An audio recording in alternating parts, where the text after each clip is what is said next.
Rudresh Mahanthappa, well, welcome to the Festival International de Jazz de Montréal, the 30th edition. Absolutely. Thank you for having me. It's great to be here. Yeah, well, it's great to have you with us. And, well, we're going to talk a little bit of your music, your life, of course, and how you create and how you appreciate all this. But first, I want to say to people who might not know what you're doing exactly, you're a saxophonist and you play alto saxophone. Right. And you're also you're also a composer. I do my best. Yeah, that's nice.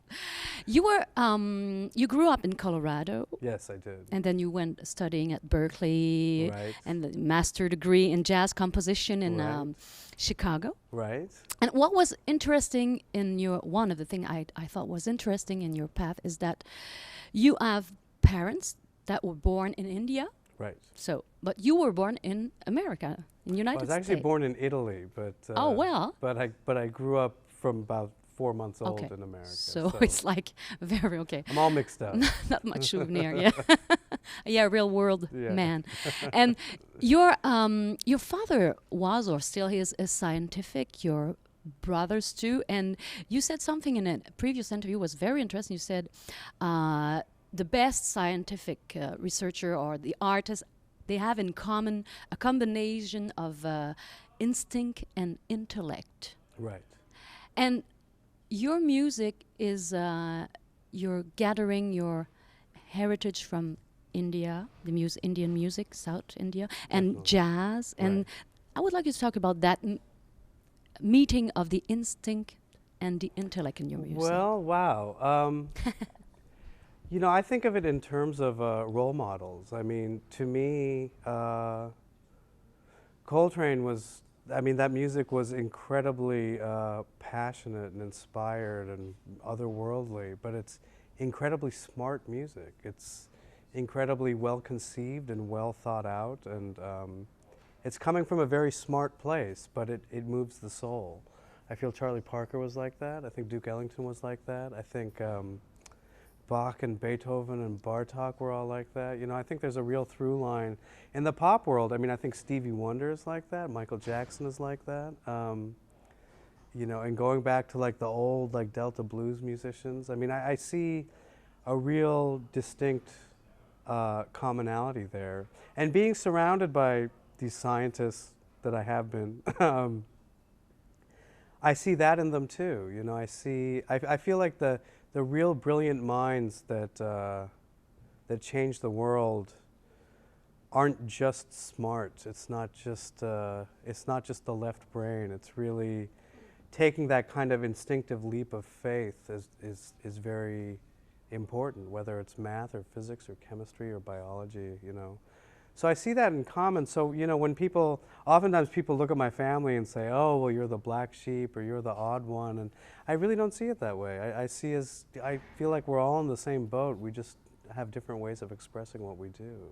And I feel like Indian music and jazz really have that in common too, because Indian music and South Indian music is more of what I've examined is it has this very strong mathematical basis, you know, but at the same time, when you go see a good South Indian concert, it is like, it doesn't matter whether you know that math or not, because it is just on fire, you know, it is just like soulful and passionate and beautiful. So again, I see music from all over the world. Really good music from all over the world has those two qualities.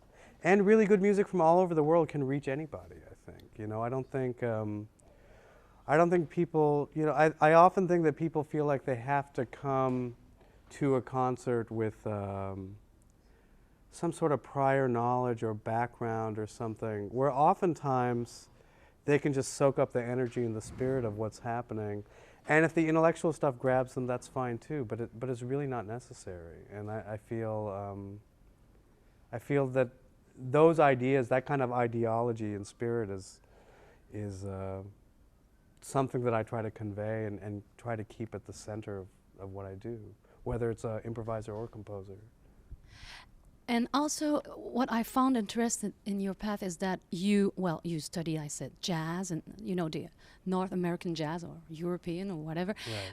And you discover the Indian music like later, I would say, in your, I mean, you integrate your ancestors' roots music, and you went to India and you met that man, this Kadri Gopalnath. Yes, I would like you to definitely talk about this adventure. Well, you know, I think that being a child of immigrants, you have a sort of confusion as to, in my case, how Indian am I, how American am I? I don't speak my parents' language, but I feel like I know a good bit about many other aspects of my parents' culture. And I feel, I can only speak for myself, but I feel like even with others that I speak to, regardless of their ancestry, these children of immigrants, sometime around 18, 19, 20, is when that kind of confusion hits you like a brick wall. And I think you find a place, you had to find a way of being comfortable, a way of exploring your identity, defining your identity, and expressing your identity. And particularly with the South Asian experience, I feel that